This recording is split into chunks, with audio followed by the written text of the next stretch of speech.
Assalamualaikum warahmatullahi wabarakatuh. Perkenalkan, nama saya Faik Dirandama Muhana dengan NIM 201030156 dari kelas 24 fisioterapi. Di sini saya akan menjelaskan tentang pengukuran khusus antropometri, nyeri, dan sensoris.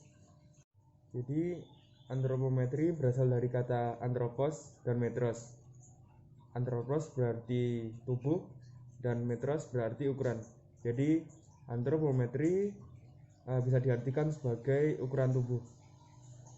Antropometri dapat digunakan untuk menilai atau membandingkan struktur tubuh tertentu.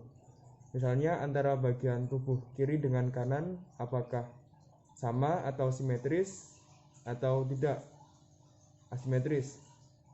Lalu jika didapatkan tidak seperti yang seharusnya, maka dapat dicurigai terdapat adanya masalah baik asupan gizi maupun kelainan struktur yang bisa disebabkan dari bawaan lahir. Bisa juga didapat karena ada trauma tertentu atau penyakit tertentu.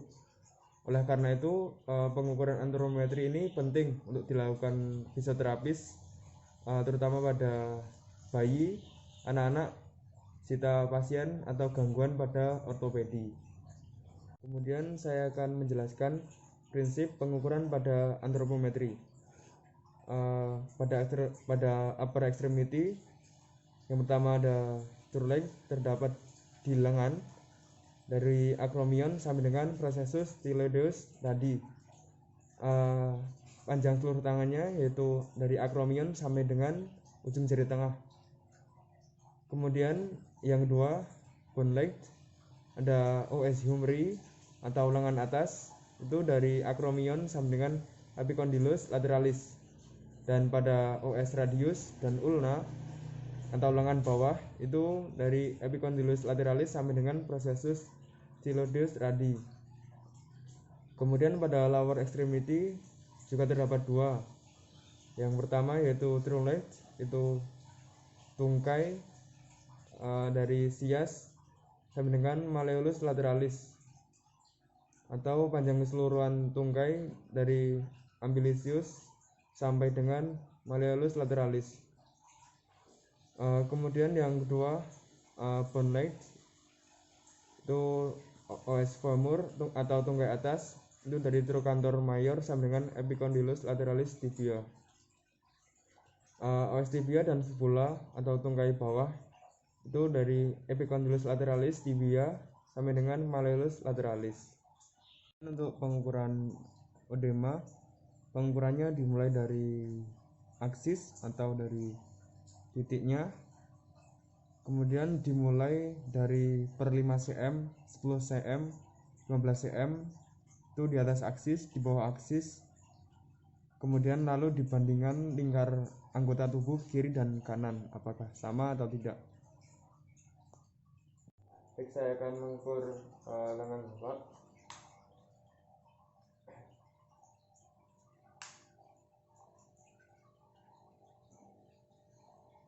Baik, untuk lengan satunya.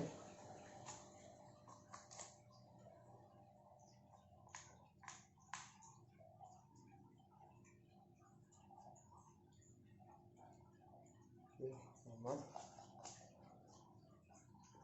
Kemudian saya akan menjelaskan tentang FAS atau Visual Analog Scale.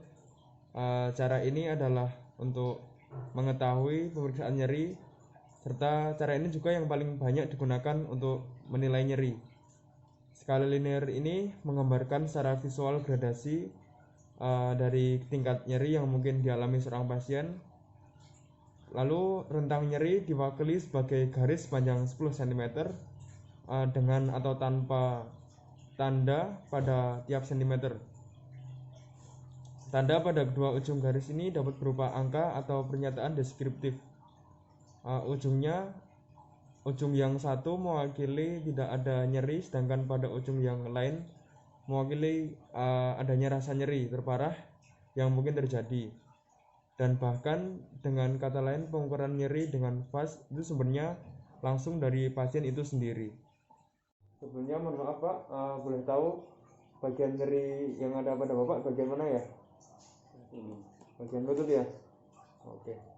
Mohon maaf, bisa saya ukur Bapak dengan visual analog scale. Saat didiamkan mungkin nyeri Bapak sampai dengan level berapa ya? Kalau nanti ke kanan itu tidak nyeri, dan jika ke kiri sangat nyeri. Bisa diukur sendiri Pak. Baik, jika saya tekan pada bagian nyeri Bapak, bisa diukur Pak.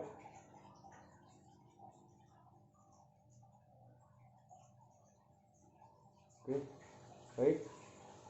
Lalu coba Bapak gerakan pada bagian lutut Bapak, dan Bapak bisa mengukur sendiri. Diukur.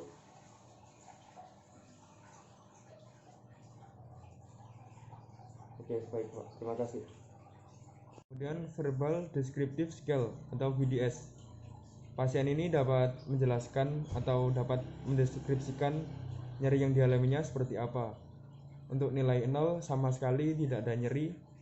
Kemudian nilai 1 sampai dengan 3 ada nyeri tetapi hanya ringan saja. Kemudian 4 sampai 6 itu nyerinya sedang. Untuk nilai 7 sampai 9 nyerinya berat, dan untuk nilai 10 nyeri yang tidak tertahankan.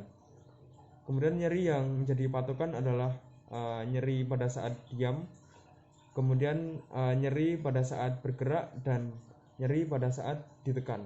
Kemudian pemeriksaan sensorik. Jadi pemeriksaan sensorik merupakan pemeriksaan yang menghubungkan manusia dengan rangsangan dari luar. Jadi informasi yang diterima oleh reseptor menjadi pertanda bagi tubuh untuk memberikan respon. Lalu gejala sensorik dapat dibagi menjadi 4 golongan, yaitu yang pertama hilangnya perasaan jika dirangsang atau anestesia. Kemudian yang kedua, perasaan terasa berlebihan jika dirangsang atau hiperestesia. Kemudian yang ketiga, perasaan yang timbul secara spontan tetapi tanpa adanya perangsangan atau parestesia. Dan yang keempat yaitu nyeri. Kemudian unsur dari penilaiannya, yang pertama yaitu penilaian sensasi tajam dan tumpul. Kemudian yang kedua penilaian sensasi panas dan dingin. Yang ketiga penilaian sensasi raba, halus dan kasar. Yang keempat penilaian rasa posisi atau proprioseptif. Dan yang keempat yaitu kemudian unsur penilaiannya dibagi ke dalam 5 penilaian. Penilaian yang pertama yaitu penilaian sensasi tajam dan tumpul. Kemudian yang kedua yaitu penilaian sensasi panas serta dingin. Yang ketiga penilaian sensasi raba, halus dan kasar. Penilaian yang keempat yaitu penilaian rasa posisi atau proprioseptif. Dan yang kelima yaitu penilaian sensasi diskriminatif atau stereognosis. Kemudian tes stabilitas. Tes stabilitas itu merupakan tes yang dilakukan pada telapak tangan dengan cara membedakan rasa tajam, tumpul, kasar, halus, panas, serta dingin. Baik Pak, setelah ini saya minta Bapak untuk menutup mata sebentar saja, dan saya minta Bapak untuk merasakan dan dibilang saya bagaimana rasanya. Rasanya bagaimana Pak? Halus apa kasar? Halus. Baik, untuk rasa ini Pak, rasanya bagaimana? Tajam atau gimana? Tajam. Oke, baik, terima kasih Pak. Baik Pak, setelah ini saya minta Bapak untuk merasakan rasa pada 2 gelas yang berisi air ini. Coba bisa Bapak rasakan mana yang panas dan mana yang dingin. Panas. Iya. Ini dingin. Baik Pak. Oke, terima kasih. Kemudian sensasi diskriminatif. Jadi sensasi diskriminatif ini merupakan kemampuan di mana seseorang atau pasien untuk dapat mengidentifikasi objek umum dan palpasi bentuk, tekstur dan ukuran daripada objek. Kemudian tes ini juga merupakan tes untuk memeriksa lesi lobus parietal, di mana objek ditempatkan di tangan pasien, dan pasien juga diminta untuk mengidentifikasi kemampuan untuk mengidentifikasi bentuk atau membedakan antara objek, dan juga dapat menunjukkan lesi lobus kontralateral parietal. Baik Pak, setelah ini saya minta Bapak untuk meraba dan merasakan apa yang saya berikan ke Bapak, tetapi Bapak nanti minta tolong untuk saya suruh untuk tutup mata. Dan nanti Bapak bisa memberitahu saya apa yang dipegang oleh Bapak. Coba bisa menutup mata. Oke, ini saya dirasakan apa yang digenggam oleh Bapak. Uang koin. Oke, baik Pak, terima kasih. Baik, sekian dari saya. Mohon maaf bila ada kesalahan. Terima kasih. Wassalamualaikum warahmatullahi wabarakatuh.